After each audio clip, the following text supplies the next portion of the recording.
Good morning, good people. Join me on our ride through time. I'm starting my time machine and let's go. In my previous videos, I mentioned many times Liburnians. So, who were Liburnians? So, as you can see on this map, Liburnians lived here near the river Rasha in Istria, up to here near the river Krka in Dalmatia. And they lived there in 9th century BC. 9th century BC. They were very skilled sailors and they had different kind of boats. For example, this one was called Liburne. It was a, let's call it, war boat with double oars that Romans took over.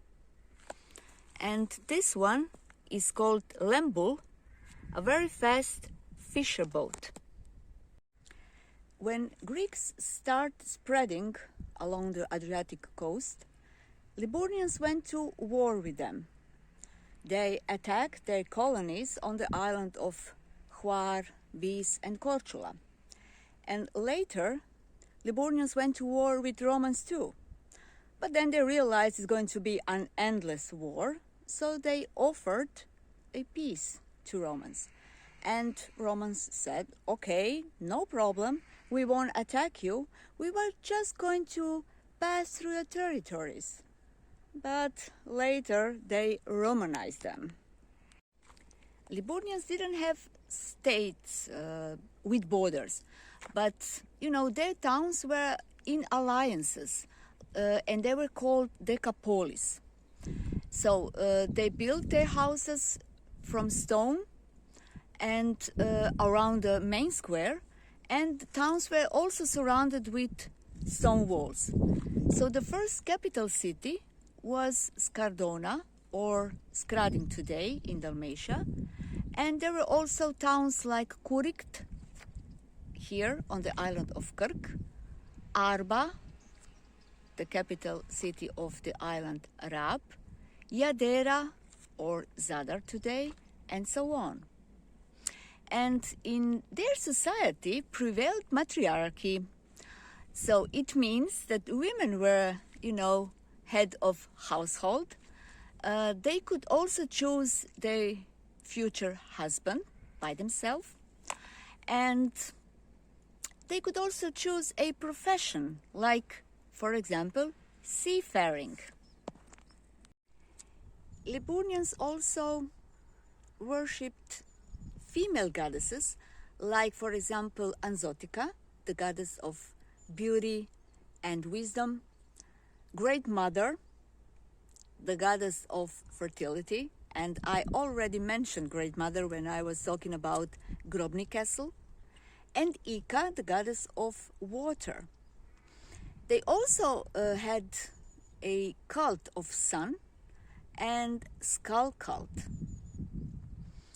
And what is also very interesting, they had graves with a tombstone. Now let me show you how this tombstone looked like. So this is Liburnian's tombstone, so-called Sippus, cylindrical shape with pine cone on the top. So now we know a lot about Liburnians.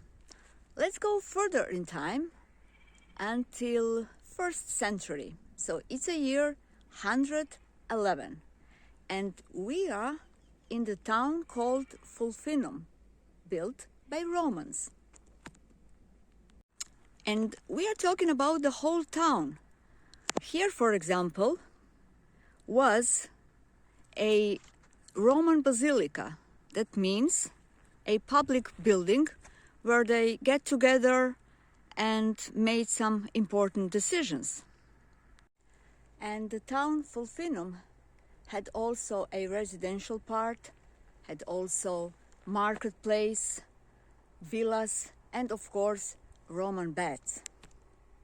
Here was Forum, or the main square, with a temple of Jupiter, protector of the state, Juno, protector of women, and Minerva, the goddess of wisdom.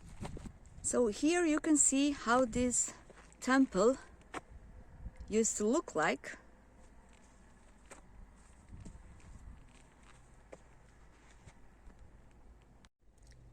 Near the main square or forum was also a canal for water supply.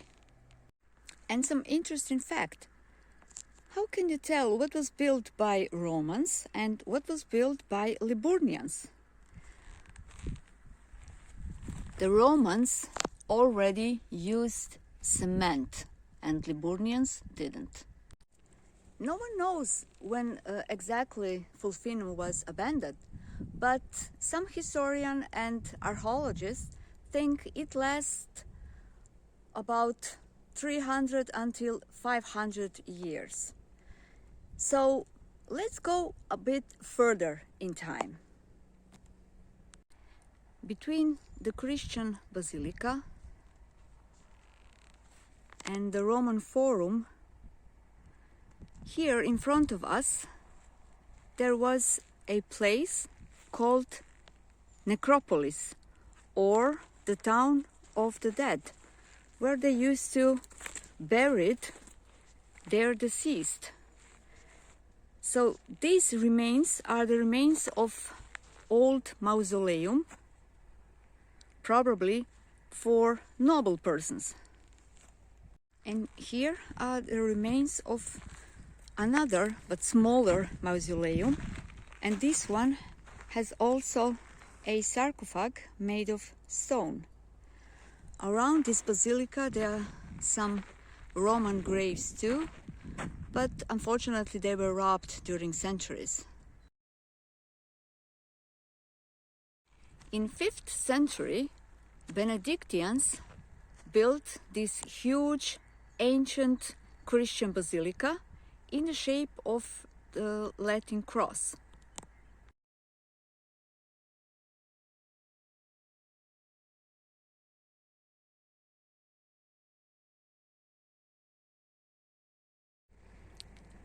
This Christian basilica was really huge. It was 35 meters long with extreme large courtyard.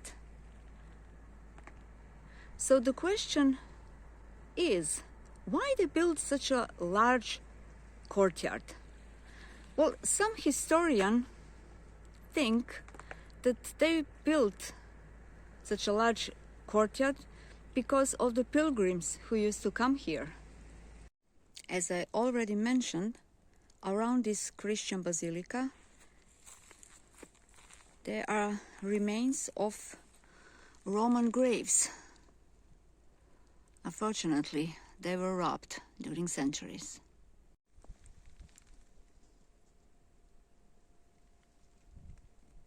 Just a few meters from Christian basilica, archaeologists found this very good preserved Roman thermal baths from 5th century. And what is really very interesting, that these Roman baths had also a floor heating. Can you imagine that? Floor heating with help of ceramic pipes and hot water that was heated in a long clay pots on wood stoves. So this thermal bath belongs to this ancient villa. So this late antique villa from 5th century had residential part, but also premises for olive oil production with a storage. And what they found behind this villa are the remains of one very small late antique church. So we talked about 9th century BC, then about 1st century, 5th century, and let's go further in time until 12th century. And here we are, remains of very old fortress from 12th century, built by Dukes Frankopans. You can see here the residential part, or what is left of it, with the storage. And in front of us, there are some remains of much older fortress, probably from Liburnian times. They built this fortress on a hill, and you can see the reason, because from up here they could control the whole bay. Instead of these stairs, in 12th century there was also a wooden drawbridge here. And Dukes Frankopans abandoned this fortress in 14th century because they built another beautiful castle up there in the town called Omišalj. And you know something else? It's really an extraordinary feeling to walk, you know, on these so old remains, to walk through history. So let's continue our walk through history, okay? And we are now in the town called Omišalj, mentioned for the first time in year 1153 under the name Castro Musclo. And in 15th century, the name was changed into Omišalj. In 14th century, Dukes Frankopans built a castle here, but it perished over time. So all what is left is this part of the wall with the sign on Glagolitic letters.